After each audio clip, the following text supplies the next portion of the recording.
I know, my faves. Hey guys, Alyson here at the 25th Annual Austin Film Festival.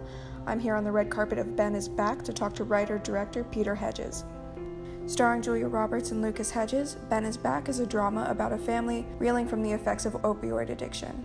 This is an original story, but it's a situation that many real families know all too well.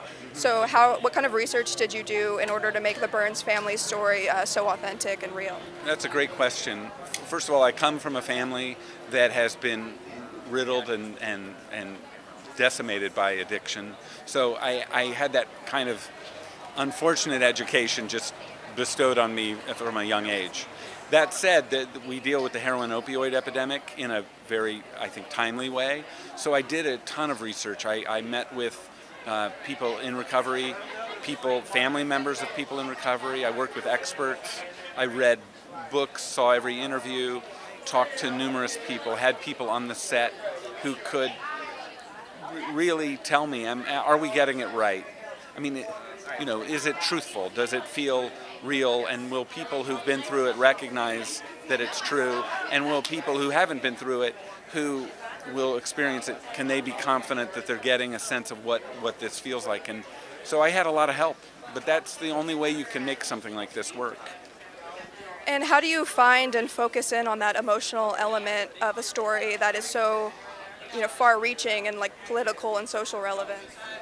I think the key for me is always through character, through asking the hard questions about people, what they want, why they want what they want, what's in their way from getting what they want.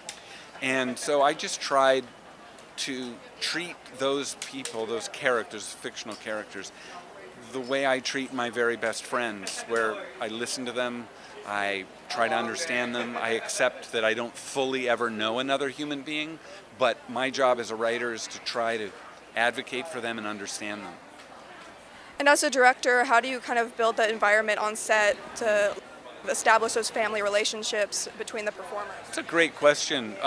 In this film, it was easy in many respects because Julia Roberts, who plays the lead, was very much interested in that kind of energy.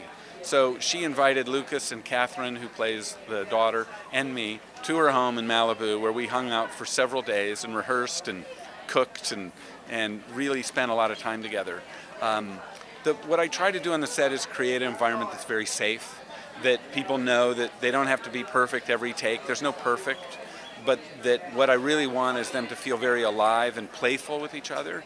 It's a very hard-hitting movie, but we had a lot of fun making it, and that's also important to me because I get to do the job of my dreams. I've waited a long time to get to be the director on a film, and so I really make sure that I just find a way to love it as much as I can because it's such a privilege to get to do. And finally, do you have any wisdom for student filmmakers back at UT? Yes, I do. Here's my wisdom for student filmmakers. I'm going to look right at the camera. So here's what you want to do. You want to get out of a mindset where you think there's somebody out there far away who's going to come and make your movie magically happen. You need to think that you are your own studio and that the best actors you know are in school with you right now. So make your own work. Make it personal, make it matter to you, and make it the best way you can. Limitations are great. They're the best thing you can have. Getting all the money you want and all the time you want, not so much fun. What's really fun is when you have very little but a lot of love and you work really hard together to make that thing that only you all could make together. So the stories I want to see from you are the stories that you can't wait to tell, or even better, you have to tell. You have to tell so much that you'll explode. You'll like literally burst into flames if you don't get to tell the story. So that's my advice to you. Come take my job and the jobs of people from my generation. We need you to take over, fix this broken world, make your work, and I'll see you in line at the festival. I'll be watching and eating popcorn and cheering you on.